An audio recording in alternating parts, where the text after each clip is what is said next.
Welcome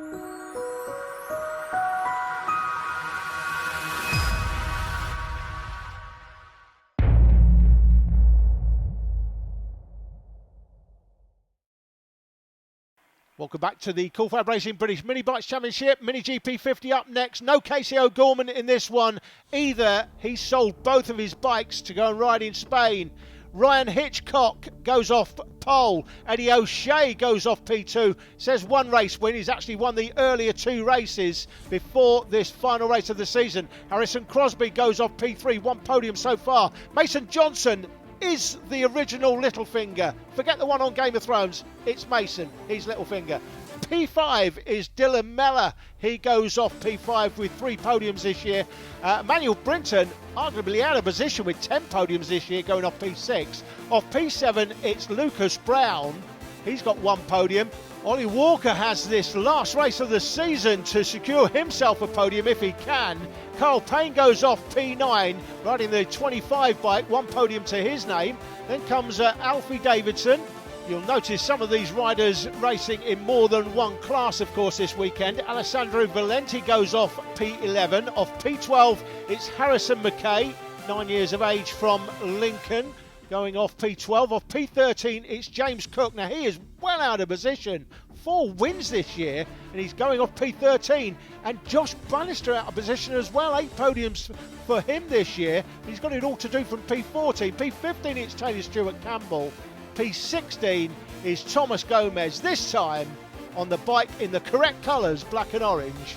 Cameron Saul goes off P17, and rounding out the 18-rider grid for the final race of the season, it's Ben Jolliffe on the 125 bike.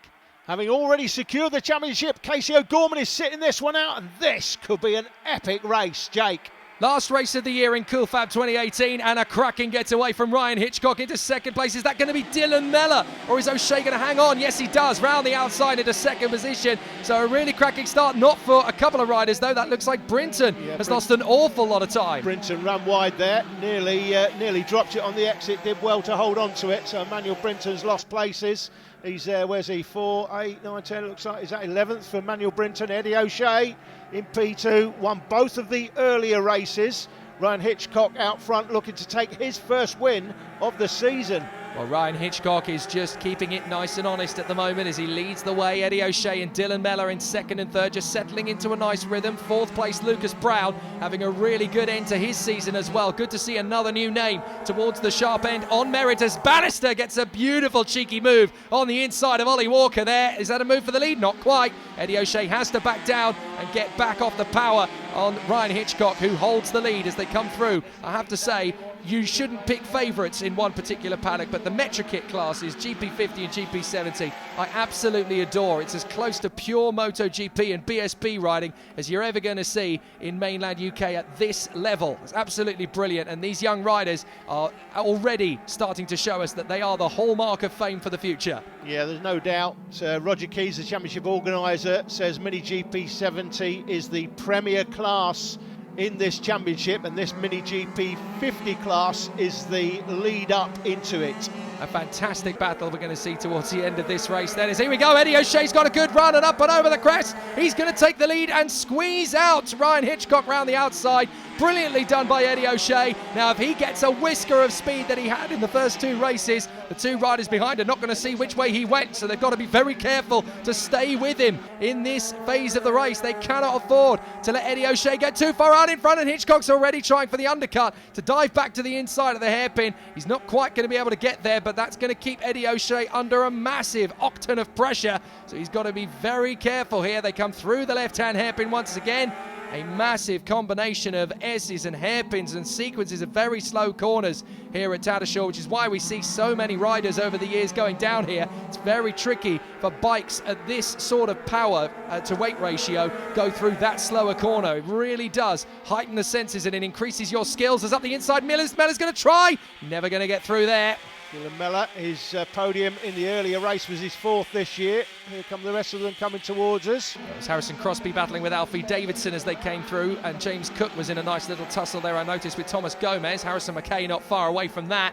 And here again, Ryan Hitchcock looked to be struggling a little bit out of the right-hand hairpin. still there in second position. No mechanical problems to speak of. I wonder if he just got it a little bit over-eager on the way out and had to just basically self-right and get himself back into the rhythm again. But look, he's already back on the tail of Eddie O'Shea. He's not slowing down any. Having a look. Dylan Mellor looked like he had two wheels on the grass there out of the previous hairpin, but managed to keep it together. Dylan on the red bike, his brother Owen we saw in the last race on his Here comes Mellor. blue bike. Oh, that's going to be a late lunge from Hitchcock to move to cover Mellor. How close was he to rubbing wheels with Eddie O'Shea? The front of his bike nearly went into O'Shea's rear. That was so tight. That was millimetres between the two of them, and that could have spelled disaster. That was absolutely threading the eye of the needle. Now he's going to go for the lead. Not quite there. Meanwhile, behind them, full credit to the man in fourth place, Lucas Brown, doing a fantastic job here in front of, who's that in fifth position? That looks like Josh Bannister. So Josh Bannister in P5, closing up, having worked his way through the field a little. So he's going to be a little bit vulnerable now, Lucas Brown, to the attack from Josh Bannister. Bannister for Dunsley Heath there in fifth place, but for how long? Oh, he's going to get the move already. Yeah, I not for long, basically. I just said he's going to be under pressure, Lucas Brown, from Bannister, and he makes the move immediately. Unbelievable. So that's a great move there by Josh Bannister. What can he do from fourth place, though, Jake? Can he close him down? Looks like he is closing the leaders down already. He definitely has good pace, Josh Bannister, and that's what you need at this stage, especially if these three are going to continue scrapping away, because O'Shea is protecting. He's very much on the defensive ride here at the moment because Hitchcock in second place is trying to come through, and he's quite desperate to get there because he's got Dylan Mellor snapping at his heels. So he's piggy in the middle at the moment, Ryan Hitchcock, and he needs to get through Eddie O'Shea quickly. Otherwise, he is vulnerable to Dylan Mellor, who's got plenty of speed and pace here. So, a bit of a moment there for Dylan Mellor. And that's not good at this point in the race because look how quickly Josh Bannister is starting to get into him now. So we could still see quite a few changes in the top four. Fifth position, that is now Ollie Walker. He's made the move on Lucas Brown. Then it's Johnson, Payne, and the new fastest man around the track. In ninth position, Emmanuel Brinton. These nine are still relatively close to each other. There's not really been any particular domination in this race, and that's because Eddie O'Shea's got all sorts of pressure from Ryan Hitchcock. Big problem now is that they've got traffic coming up. Yeah, no, this is going to be very interesting, the traffic. This is what sorts the men out from the boys. It's how you use the traffic. We've said that so many times, to your advantage or disadvantage, that can decide the race. But I think this is going to close up this lead group here. Look at this. You've got Bannister right on the back of the three bikes in front now. This could become a 9-bike train very quickly. Bannister's got a good run off the final turn. He may want to try a cheeky move on the inside of Mellor, but he's not quite close enough. But here comes the traffic jam, and this is where the race will be won and lost. Can Eddie O'Shea hang on and get it a hat trick? He's swept round the outside beautifully, but he's lost a lot of time in the second part of it. So now Hitchcock sees the opportunity. He's going to try and get the undercut. That was so close. Oh, what drama here. Is anyone going to go down? Is going to contact them? No. Oh, my word. They're just double timing them all the way around the circuit. Absolutely fascinating. Great racecraft, even from the 7th, 8th, 9th men. Brilliant work from Johnson, Payne and Brinton to go through. That was absolutely textbook. You couldn't do that again if you tried it. I think Mason Johnson got caught out there, ran a little bit wide out of the previous hairpin, cost him some time, but we've got basically now a 5-way battle, but Eddie O'Shea just gapping the rest of them. Can he maintain the advantage though? Do you know what? Mellor tried again. Mellor tried again there. That was so difficult to try and keep the bike stopped in time to hold off Dylan Mellor. But what this has done is it's brought Bannister and Walker right up into play. Ollie Walker's absolutely laughing at this point in 5th position. He was quite a few bike lengths back, and now all of a sudden he has got a chance of a podium here. He's right in the mix. Yeah, it was well behind. But he's not well behind there. There he is now on the 48 bike. Here comes Bannister trying to get a run on Dylan Mellor off the left-hand hairpin. They go into the right, and I think he's going to try his signature move. He's so strong out of this corner. Watch, here he goes, up the inside, 3rd position. Lovely jubbly from Josh Bannister, and he's got speed again to go straight for Ryan Hitchcock. He doesn't do it, but that was absolutely amazing. Josh Bannister absolutely on it, and he's another rider I picked out for glory one day at the top level of motorbike racing. This kid has got it in spades, and the Dunsley Heat man absolutely on it at the moment in 3rd place. Now, O'Shea's got a bit of ground to make up, Hitchcock's got a bit of ground to make up, and as I say that, he's made a massive mistake there, and that's cost him dear. Walker's gone through past Mellor in the meantime as well. I was going to say, has he got a mechanical? I don't think he has. I think he's missed a gear. I think he's missed a gear. You miss a gear, that's what it can do, and he's dropped from what, 2nd to 5th? Disaster for Hitchcock. That really isn't what he needed, as the leader, Eddie O'Shea, is coming up to more traffic. He's just about going to get past that with no trouble, but what this means now is that Bannister is in P2, number 2 is P2, and Walker is up into 3rd place. Brilliant. Mellor's now right behind him. Walker looking for a podium. He'll be happy with that if he gets a podium, especially from where he was earlier in the race. Do you know what? That is a great ride from Ollie Walker. That is the very denotion of never, ever, ever give up. I'm saying podium. He's close enough to take a win here. He's certainly got the pace. I think he's quicker than the 2 in front. Well, Brinton is still the fastest man in the race, and through that traffic, he's made a massive amount of time. He's up to 6th place now, with Brown in 7th. Payne is 8th behind this lot. James Cook is now in 9th position, so a massive amount of time lost, unfortunately, for Mason Johnson, as you alluded to earlier. He's gone a long way down the order, so the traffic really hasn't helped him out at all. As they come through again, Eddie O'Shea's got Josh Bannister closing him down. Ollie Walker still senses a win's on the cards. Yeah, I think Littlefinger, Mason Johnson's got a big problem. That is the 25 going through the picture. Kyle Payne trying to get an overtaking move done there, as they have already lapped Ben Joliffe, but it hasn't really worked out for Kyle Payne there. He wasn't close enough to make the overtake on Ryan Hitchcock. Unbelievable that. Hitchcock all the way down in 6th now, because Brinton is challenging to come through, and Brinton has already gone through, I do believe.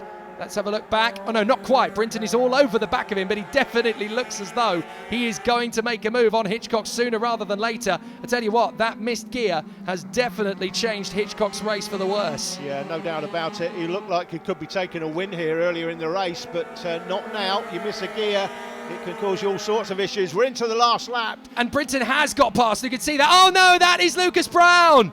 No, Lucas Brown was having a brilliant end to the season. He was right up in P4 at the start of the race. What a shame for Lucas Brown. But again, as we keep saying in these championships, you've got to take the positives. He's had an amazing ride this weekend, right up in the top 5 in this category. Shows your class. He didn't do that by accident. So, okay, he's had this disappointment at the end of the season, but he can really take that and build on it. He can take that and move it forward to next year. That's the main thing. You want to finish this year on a high, and indeed Eddie O'Shea doing exactly that here. One more lap and this race could end so differently, but Bannister's going to try out of the final turn. He might just get enough speed to make it happen, but Eddie O'Shea's going to pick up the hat-trick. Oh, one more lap, and Josh Bannister bangs his fist on the handlebars there. He knows one more lap and that race was mine. Ollie Walker, though, fantastic ride to fight back to 3rd position. Totally and utterly deserving of the credit for that. Dylan Mellor in P4. Emmanuel Brinton is going to come home having done 5th position and the fastest lap of the race, ahead of a very disappointed Ryan Hitchcock, it has to be said. But again, great pace and great performance all weekend. So Eddie O'Shea gets the hat-trick over the course of this final weekend of the season from Josh Bannister, Ollie Walker, Dylan Mellor and Emmanuel Brinton. Casey O'Gorman, a very interested spectator this weekend, but he decided not to race in this last round of the championship. But for Eddie O'Shea, that's brilliant news, because it means he walks away from Tattershall with the hat-trick, a great way to end his 2018 campaign. So Casey O'Gorman is the champion, but Emmanuel Brinton 2nd in front of James Cook, Josh Bannister in 4th, and Eddie O'Shea's hat-trick seals 5th position for him. A fantastic end to the Cool Fab season in 2018. If you want to be on the grid next year, or you want more info, head to fab-racing.co.uk. See you next year.